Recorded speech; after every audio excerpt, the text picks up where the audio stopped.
Hello, fellow gamers, and welcome to the debut episode of my new series I like to call History of.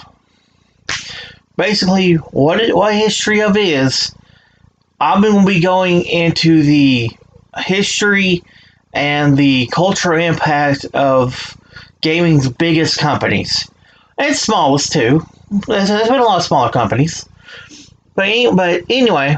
I'm gonna be going over what they did, what they're known for, and just give you a history lesson of gaming because it's interesting, and I'm pretty sure you're gonna find it interesting too. Today, I'm gonna be focusing on a company named Magnavox. Now, some of you might be going out there going, Magnavox? I think I've heard that before. I think it was one of my DVD players when I was a kid. You would be right. Magnavox is known for that.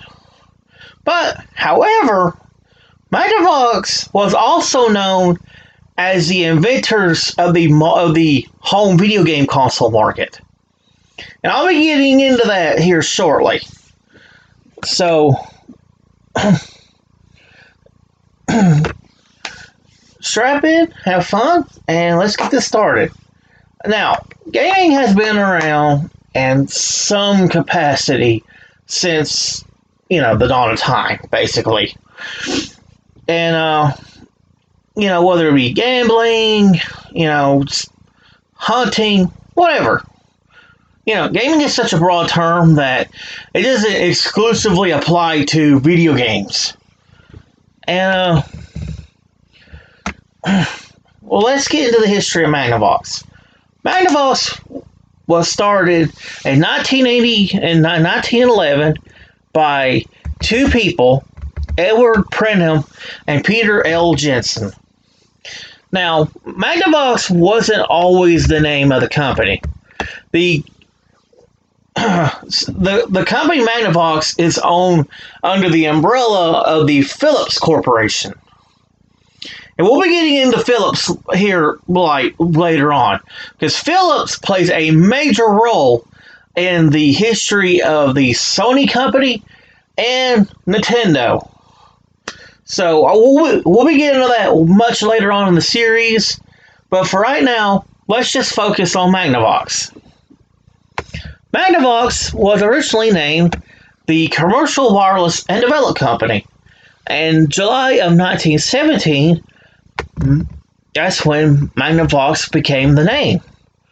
And that's when Peter Jensen left to start his own company named the Jensen Radio Manufacturing. If you ever buy a cheap radio from Walmart, chances are it was a Jensen radio. Well, Jensen, the corporation, was founded by the dude who founded Magnavox. Just a little history lesson for you there.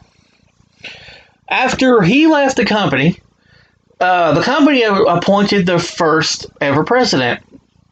And his name was Frank Morgan Steers. Okay. And like the years following up to what I'm going to get into, Magnavox was pretty much known for their TVs, their radios, their vinyl players, yada yada yada. They wasn't that well known of a company. They didn't hit their surge yet, basically. But they was a profitable company. It was just that wasn't widely known as like Sony is, or like that, basically. They're in your cheaper version stores. Basically, they're like the cheap alternative to the expensive stuff. If that makes sense. Anyway, in 1972, Magnavox introduced this beast. You might be wondering, what the hell is that, and why does it look like a toaster? You'd be correct on that, but that's the first ever home video game console, the Magnavox Odyssey. There she is in all of her glory. I know it's not much to look at, but this was the 70s. The console was uh, designed by a man, as you see on screen, is named Ralph Baer, also known as the father of the modern video gaming scene. If it wasn't for this man, we wouldn't have our PS5s and Series X's that's coming out here 2 months from now, as of recording of this video. And he began designing the console around 66, just tinkering with it. And he didn't have a working prototype until 2 years later in 1968. Which, that's big because Magnavox Odyssey predates the Atari 2600 by either 2 or 3 years.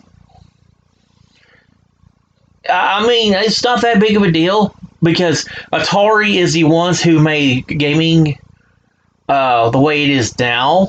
But if it wasn't for Magnavox laying the foundation, there would be no Atari. We'll be getting into Atari later. Especially, they'll have their own episode down the road. Anyway, the console was, at the time, it was revolutionary because it was a cartridge-based console. Basically, Ralph designed it to where he wanted people to get games easily in and out of the system. That's why it was a cartridge-based console. And the console used overlays to display the game, as you see here. The overlays is just basically a picture, and the system would display a white dot. And there was the different overlays for different games, and the overlay would stick to the TV. And yeah, I know it looks basic, but this was the 70s we're talking about here. It looks so cheap compared to what games look like now. Anyway, enough rambling about how it looks. And the console actually output in black and white. Well, like I was saying, it would display the white dot. The overlays was the things that provided color, as well as the gameplay. So if you ever had this game and you lost the overlay, you're kind of SOL. After launch of the Odyssey, Magnavox sold 69,000 units in its first year, and 350,000 by the time the console was discontinued in 1975.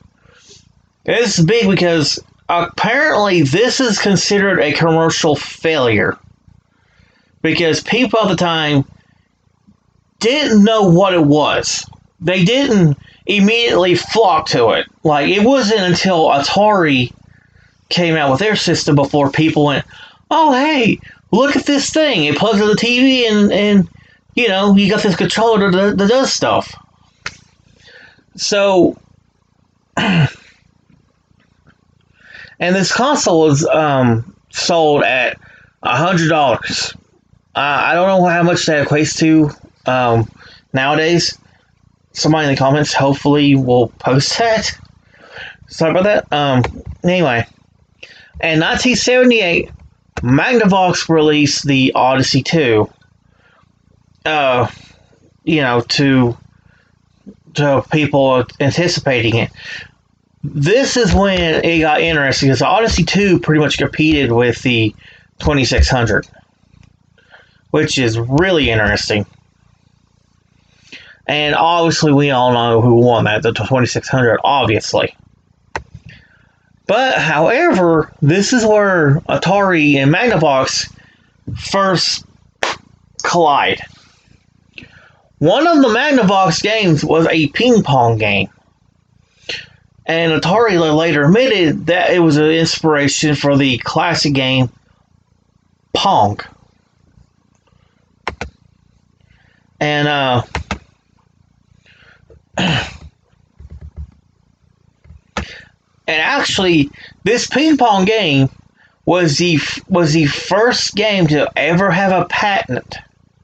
And so, where Atari copied it, there's been lawsuits for 20 years over this, and Magnavox made over $100 million from all the lawsuits throughout the years, which is really good. And that's pretty much it as far as like as the video game industry company goes, as Magnavox. You know, they fully left the industry in 1984, and you know they really haven't done much since then. Like I say, they're now known for their TVs, their DVD players, shit like that, their CD players. You know, they just. It's a shame to see how far Magnavox has fallen. Like, I don't think Magnavox would have ever tried to get back into the gaming industry. I don't know if they ever tried to, because I didn't read anything about them wanting to try again like Sega did. But yeah, I hope you guys enjoyed the first episode. I know this is not that long, but Magnavox wasn't that big of a company.